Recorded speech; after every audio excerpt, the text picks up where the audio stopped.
Hello students, welcome to my channel. Please subscribe and share.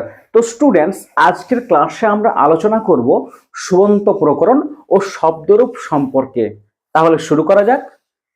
দেখো, এই যে সুবন্ত প্রকরণ, সুবন্ত পদটির অর্থ কি? সুপ অন্তে আছে যার। সুপ শব্দটির আদিবর্ণ সু, অন্তবর্ণ হচ্ছে প।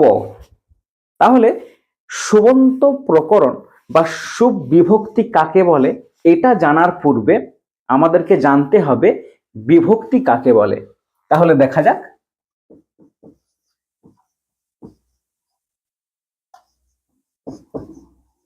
বিভক্তি, কারক পড়ার সময় কিন্তু আমরা বিভক্তি সম্পর্কে জেনেছি, তাই আবার দেখে নেব। সংখ্যা,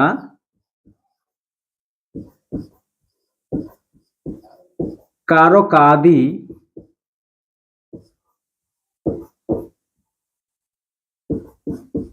বোধয়িত্রী,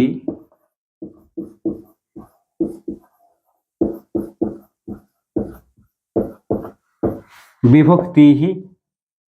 সংখ্যা কারকাদি বোধয়িত্রী বিভক্তি, যার দ্বারা প্রাতিপদিকের সংখ্যা, কারকের জ্ঞান এবং লিঙ্গের বোধ জন্মে, তাকে বিভক্তি বলা হয়। উদাহরণ দিলে ব্যাপারটা আরো ভালোভাবে বুঝতে পারবো। যথা বালকঃ, বালকৌ,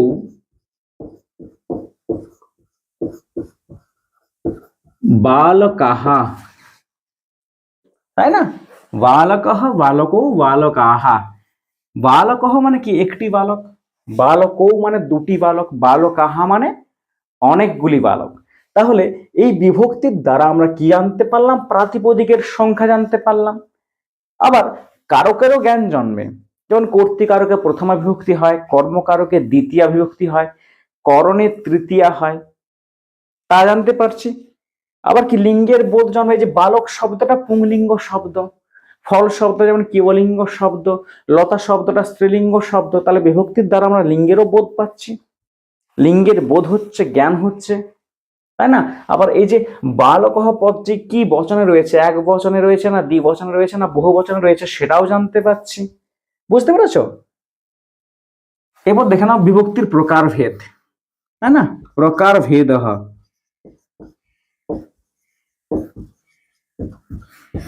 বিভক্তিকে দুই ভাগে ভাগ করা যায়। একটা হচ্ছে সুপ বিভক্তি,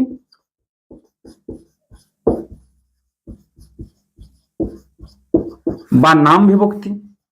দু নাম্বার তিং বিভক্তি বা ক্রিয়া বিভক্তি। আমাদের আলোচ্য বিষয় হচ্ছে সুপ বিভক্তি, তাই না? সুপ বিভক্তি কাকে বলে? শব্দের পর যে সকল বিভক্তি যুক্ত হয়ে নাম পদ গঠিত হয় তাকে সুপ বিভক্তি বলা হয়। বুঝতে পেরেছো? সুপ বিভক্তি কয় প্রকার? দেখো, বিভক্তয়ঃ সপ্তহ। বিভক্তি হচ্ছে 7 প্রকার। আবার বচন ভেদে, মানে এক বচন, দ্বিবচন, বহু বচন ভেদে এটা আবার 3 প্রকার। তাহলে দেখো, বিভক্তি 7 প্রকার, আবার বচন ভেদে 3 প্রকার। তাহলে 3 7 কত হয়? 21। তাহলে 21 প্রকার কি? সুপ বিভক্তি।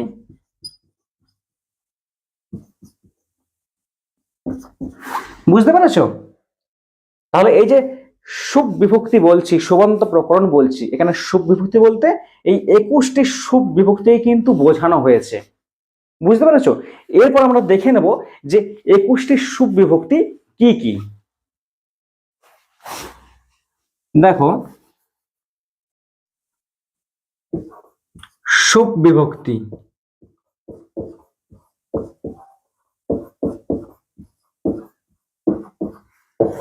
বিভক্তি কয় প্রকার?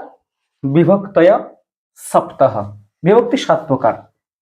এই দেখো, পয়েন্ট করে দিচ্ছি। বিভক্তি, বচন,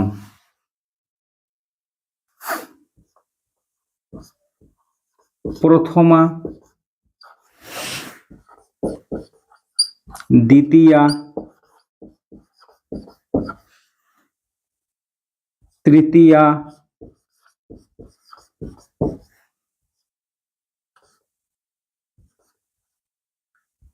চতুর্থী,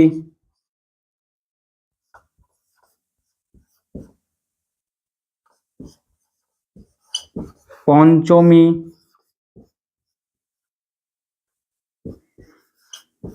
ষষ্ঠী,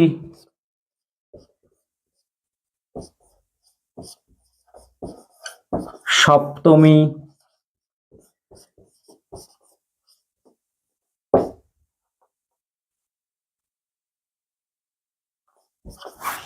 সম্বোধন। 7টি বিভক্তি বচন।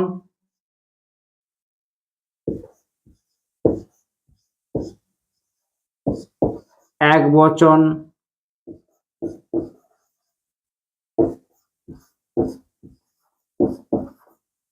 দ্বিবচন,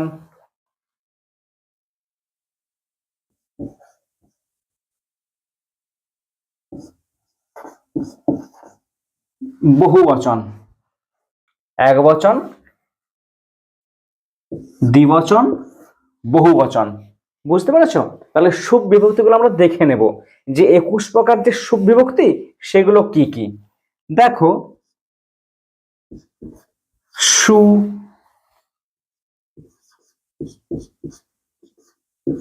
ঔ, যশ,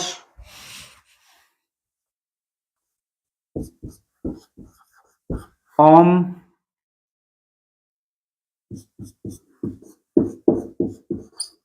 ওট, শস, টা,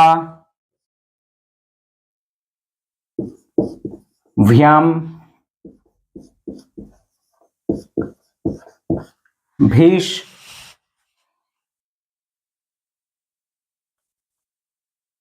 এ,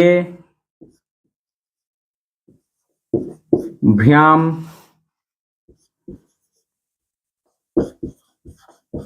ভ্যাস,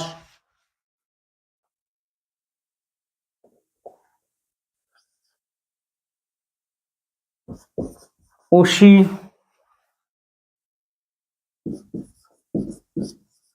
ভ্যাম,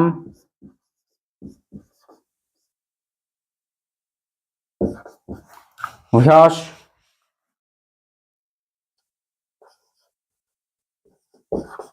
উষ,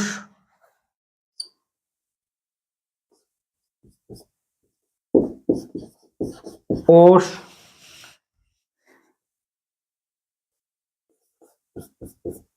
আম,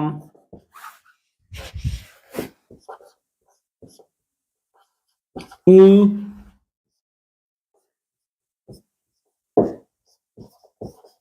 ওষ, সুপ। এখানে দেখো সু দিয়ে শুরু হচ্ছে, লাস্টে কি রয়েছে? সুপ প রয়েছে, সুপ বিভক্তি, তাই না? এই যে সু থেকে সুপ পর্যন্ত যে 21টি বিভক্তি, দেখো এদিকে 7টি বিভক্তি রয়েছে, এদিকে 3টি বচন ভেদে আবার 3 প্রকার, টোটাল যে 21 প্রকার বিভক্তি, এটাকে সুপ বিভক্তি বলা হয়। এরপর লাস্টে দেখো সম্বোধন পদ। সম্বোধন কাকে বলে? অভিমুখীকৃত্য জ্ঞাপনম সম্বোধনম।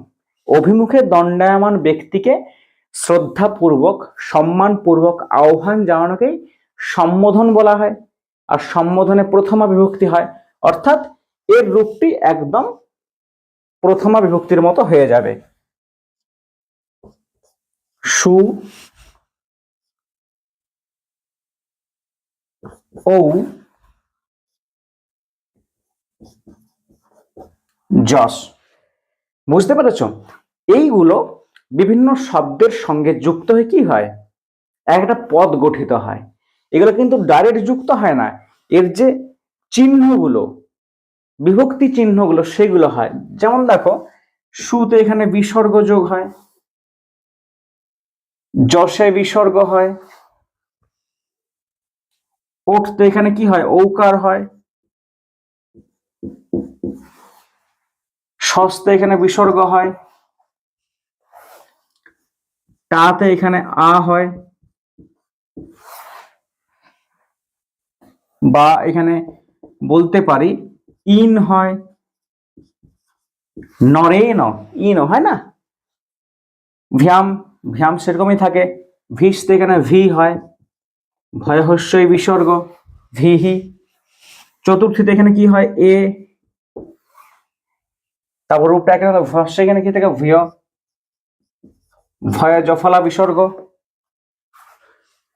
উর্ষিতে কি থাকে আ বা আত, আ বা আত। উষি ভ্যাম ভ্যাস, এখানে কি থাকে ভ্য থাকে, বুঝতে পেরেছো। উস্তে কি থাকে অয়ে বিসর্গ বা স্য দন্তেশ, যেমন নরস্য দন্তেশ জফলা হয়। ওষে কি থাকে এখানে ওতে বিসর্গ হবে, ও। আমতে এখানে কি থাকবে নাম, ইতে এখানে থাকবে হস্যই, ওষে আবার থাকবে ও।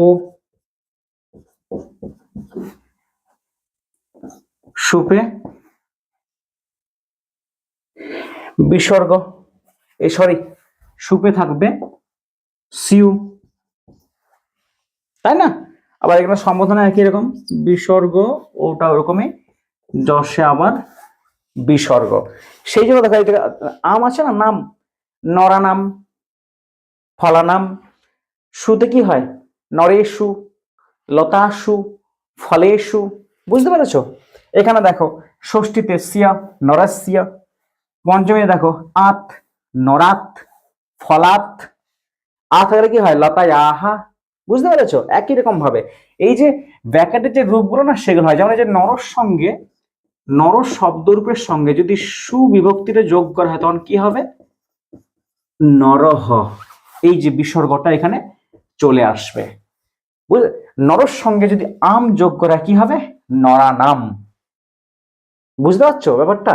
এই যে নরর সঙ্গে, ধর এখানে নর, তো নরর সঙ্গে যদি ও যোগ করা হয় তখন কি হবে নরৌ, নরর সঙ্গে যশ যোগ করলে কি হবে নরাহা। ক্লিয়ার। তাহলে এই যে বিভক্তি চিহ্নগুলো যখন কোনো শব্দের সঙ্গে যুক্ত হয়ে পদ গঠিত হবে, যখন কি গঠিত হবে পদ গঠিত হবে, তখন কিন্তু এটা পরিপূর্ণতা লাভ করবে। কারণ পদ কাকে বলা হয় সুপ তিঙন্তম পদম।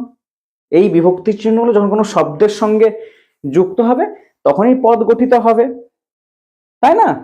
তাহলে স্টুডেন্টস এটা বুঝতে পেরেছো সুবন্ত প্রকরণ সুবিভক্তি কাকে বলে, 21 প্রকার সুবিভক্তি কোনগুলো, সেটা কিন্তু আমরা আজকের ক্লাসে আলোচনা করে ফেললাম। ঠিক আছে। এরপর যখন বিভিন্ন শব্দরূপ গুলো পড়বো, নর শব্দরূপ, লতা শব্দরূপ, ফল শব্দরূপ, তখন এই যে সূত্রটা কিভাবে তার সঙ্গে প্রয়োগ হচ্ছে সেটা আমরা কিন্তু বুঝতে পারবো। যেন এই ক্লাসে আলোচনা করলাম না, যেমন দেখো যে নরর সঙ্গে যদি অম যোগ থাকতো কি হতো নরম হয়ে যেত, নরর সঙ্গে যদি ওট যুক্ত হতো কি হতো নরও হয়ে যেত, আবার নরর সঙ্গে যদি সস যোগ করা হতো কি হতো নরান হয়ে যেত, এইরকম ব্যাপারটা। আবার এখানে দেখো এই যে দেখো এই ভিয়াম, নরর সঙ্গে যদি ভ্যাম যোগ করা হয় নরা ভ্যাম, ঠিক আছে। নরর সঙ্গে যদি ভিস যোগ করা হয় কি হবে নরইহি, আবার লতার ক্ষেত্রে লতাভিহি, তাই না। আবার যদি ভিয়স যোগ করা হয় কি হবে নরে ভিয়হ, লতা ভিয়হ, তাই না, ফলে ভিয়হ, বুঝতে পেরেছো। তাহলে এই ক্লাসটা কিন্তু খুব ইম্পর্টেন্ট একটা ক্লাস সুবন্ত প্রকরণ, কারণ শব্দরূপ ধাতুরূপ, ঠিক আছে, কারক সমাস, এগুলো কিন্তু তুমি যখন অনুবাদ শিখবে, অনুবাদের ক্ষেত্রে কোন একটা বাক্য গঠনের ক্ষেত্রে কিন্তু লাগবেই, শব্দরূপ ধাতুরূপ মাস্ট লাগবে। তাহলে মন দিয়ে কিন্তু ক্লাসটা দেখবে। আজকের মতো এখানেই, পরের ক্লাস আবার নতুন বিষয় নিয়ে আমি হাজির হব, ততক্ষণ পর্যন্ত সঙ্গে থেকো।